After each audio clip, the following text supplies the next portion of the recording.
It has been a month since Helene devastated western North Carolina, killing at least 99 people, causing $53 billion in damages. In the darkness of all of that, there's a glimmer of hope as the state rallies behind those impacted. From supply drives, donations, to that star-studded benefit concert over the weekend, the support for western North Carolina seems to be unmatched. That historic concert for Carolina raised $24.5 million for Helene relief. North Carolina natives Luke Combs, Eric Church, James Taylor, and a handful of other artists took the stage over the weekend. The concert drew a crowd of more than 82,000 people, with others tuning in via the live stream. After the show, Combs took to social media, calling it the proudest moment of his career. Keith Urban also performed on Saturday. He called the concert a phenomenal success, saying, "When Eric or Luke call, I say yes." Cheryl Crow wrote, "It's amazing what happens when people come together to help their neighbors." And Billy Strings wrote, "I am so honored to have been a small part of such a special event." On top of the money raised during the show, Eric Church announced a plan to build 100 homes in Avery County. It's called Blueprint for Blue Ridge. I got to be at the concert at Bank of America Stadium. In between playing, a lot of artists talked about growing up in North Carolina, the first places they played a gig in the mountains, what they saw in Western Carolina, then when they went to deliver those relief supplies. And I got to tell you, that's when a lot of those artists became misty-eyed. Those were some tough moments. It was really cool, though, to be there, to hear Dolly Parton sending a message and $1 million, and this right here, to see Randy Travis on stage. He didn't sing, but the Marshville, North Carolina native, he was there lending his support. We asked you about your experience at Concert for Carolina. The overall reaction, much like mine, just happy to be part of it. Everyone agreed that it was something that they will never forget. As the cleanup continues in western North Carolina, we are starting to see some of those hardest hit areas, those areas that were cut off from major roads because they were simply just washed away. They left residents stranded in their homes. One of those areas is Chimney Rock. WFMY News 2's Joseph Leonard shows us the destruction and the efforts to build back those streets. This is where the road ends in Chimney Rock. Businesses and homes used to line this street, but now much of what's left behind is just gravel and dirt. Contractors are working to bring Chimney Rock back to life, starting with rebuilding 3 miles of Main Street and 5 bridges destroyed by the storm.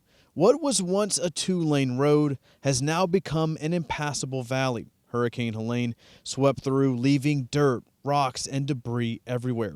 Businesses and homes lie in ruin, and this village, known as a welcome spot for tourists, is now a massive rebuild project. DOT crews are making progress with temporary roads, using stones and rocks left over from the destruction. Utilizing the site, the material that's on site, to build these temporary roads, generally out of rock. Our focus now is to establish those roads through rock and stone. As we move towards the winter months, we'll start looking at potentially paving in a temporary condition to maintain access while we pursue the permanent repairs. For many residents, Helene took nearly everything, leaving only hope and the will to start again. Local, state, and federal agencies are all here, with disaster relief organizations offering vital help to those rebuilding from scratch. You can't give up. God's in control. You just have to be patient. And, just giving them that hope and praying with them. DOT says it's focused on rebuilding the temporary roads here in Chimney Rock. That's just so the people who live here can get in and out. As far as rebuilding the main road that was once behind me, that will take much longer. Reporting in Chimney Rock, Joseph Leonard, WFMY News 2. We do have a long way to go. Part of the Blue Ridge Parkway opened up last week, allowing more people to visit the mountains. The area, of course, heavily depends on tourism, especially during the fall. The road is open from milepost 285 at Bamboo Gap to milepost 305 in Blowing Rock. Now, this is the first section that is in North Carolina that has been open since Helene. Drivers are asked to be extra careful on the roadway and to pay attention to any signs that block off portions of the parkway. Well, there are several towns in western North Carolina that are open and ready for visitors, and they include Grandfather Mountain, Blowing Rock, Linco Viaduct, Brevard, Hendersonville, and many more.